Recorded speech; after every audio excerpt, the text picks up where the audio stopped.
So as I've already hinted, sinusoidal graphs, so the graphs of sine and cosine graphs, can model a lot of everyday behavior.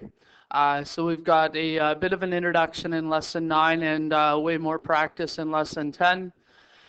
We're looking at Ferris wheels, we're looking at tides, and a host of other applications, sunrise, sunset, and adjustments for daylight savings time, all that fun stuff. Take a look at this cosine graph description. It's talking about the depth of water in a harbor. And it's modeled using the cosine function. Note that it's written a little bit oddly. The 12 is first and then the cosine comes later. You might prefer to visualize it as d at t equals 5 cosine 0.5t plus 12. Now look at what the t is. The t is running 0 to 24, a clear indication that radian measure must be what we're using. So let's take the graph apart. You can graph it if you like, and we'll look at the A, B, C, and D value.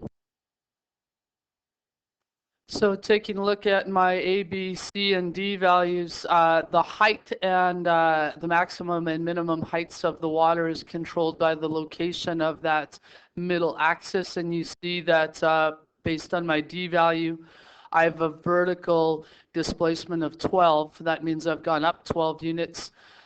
Based on my A value, I've got an amplitude of 5. So the maximum height is going to be 12 plus 5.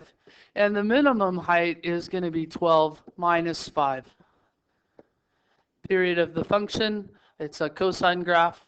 Period is defined by 2 pi divided by the b value. Remember, I've been writing my b value as uppercase B because my b's look like 6's. 2 pi divided by 0.5 changes my period to be 4 pi. Now, what would be a good window setting? You can try that out on your calculator.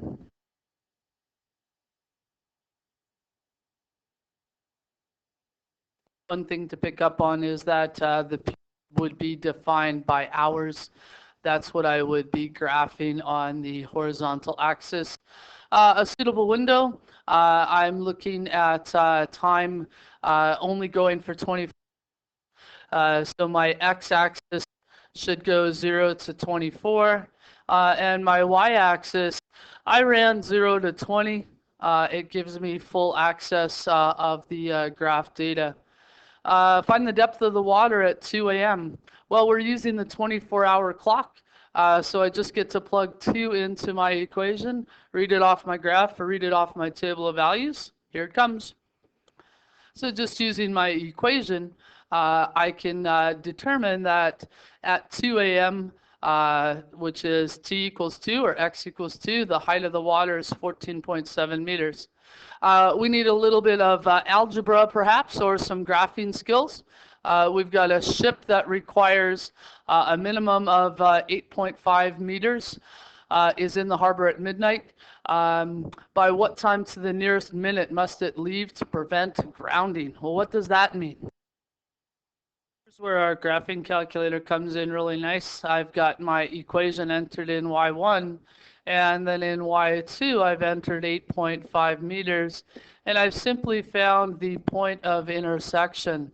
And the point of intersection is at 4.6923 ... hours.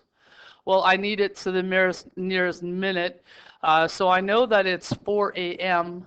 And then I have to convert 0.6923 into minutes, so that's 0.6923 of an hour, so 0.6923 multiplied by 60 to get it into minutes, and round down so that I don't ground.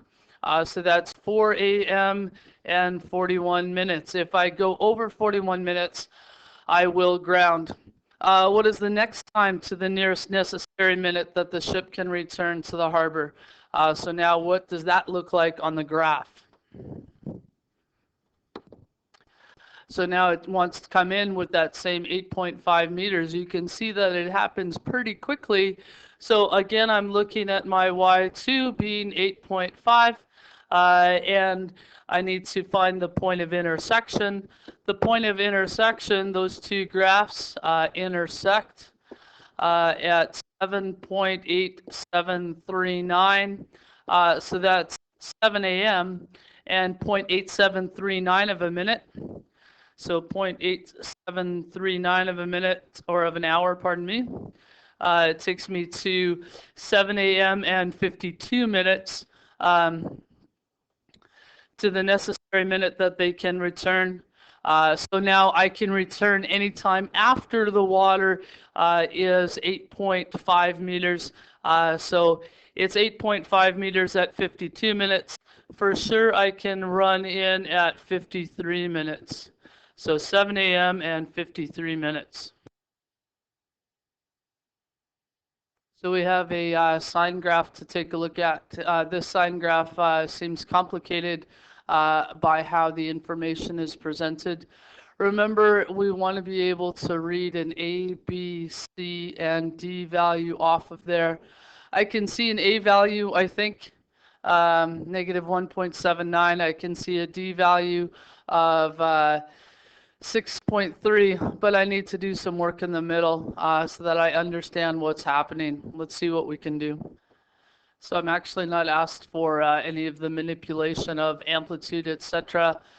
You can graph it on your calculator and find a nice window setting. Maybe a nice thing to consider is what should be the smallest time and what should be the least amount of time.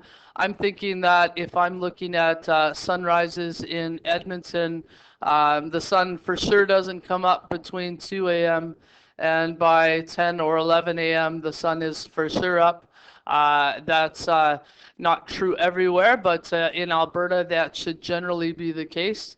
I can take a look at my equation because I know that the sine function generates a maximum and a minimum.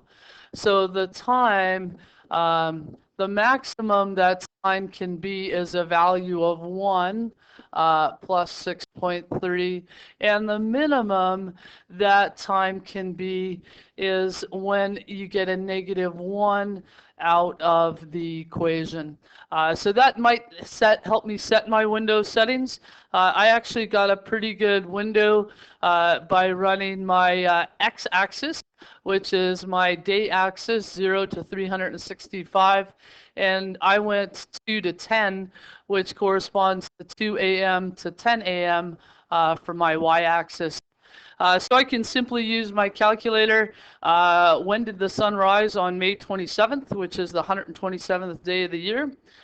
So I've got my table setting to allow me to just enter. The sun rose on May 7th at 4.9629 hours. Well, what is that?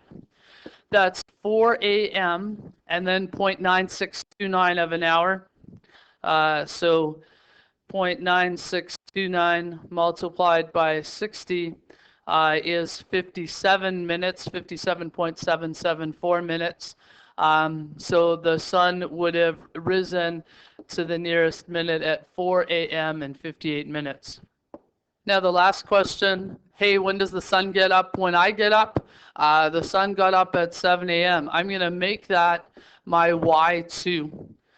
So set that equal to y2. So y2 equals 7 a.m. And then I want to graph that and find the point of intersection.